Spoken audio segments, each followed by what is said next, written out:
Pozdrav svima ljudi, dobrodošli u moj novi video, ja sam Anđa i danas ću vam pokazati kako napraviti jedinstveni ukras za Vaskrs, ali u posljednji tren, kao i ovaj video.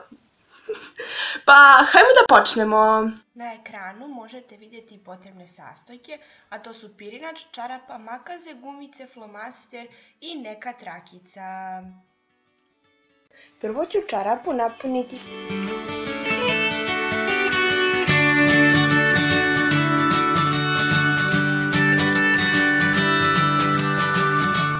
Kada napunimo, to izgleda ovako.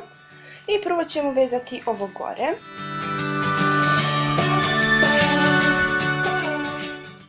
Dobro zategnite. A zatim ćemo i ovdje napraviti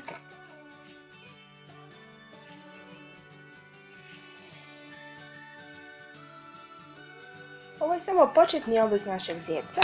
Ukrasit ćemo ga tako što ćemo mu iseći uši ovdje, nacrtati mu oči i usta i zavezati mu trakicu oko vrata.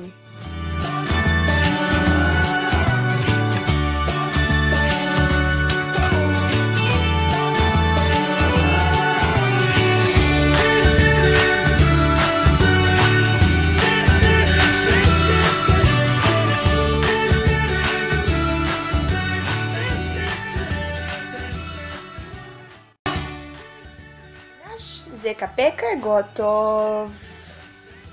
Naravno, možete ga napraviti u nekim drugim bojama, ali sasvim je lep i ovako. Ako vam se svidio ovaj video, obavezno ga lajkujte, šerujte i pretplatite se za još videa, a mi se vidimo u nekom sljedećem. Ćao!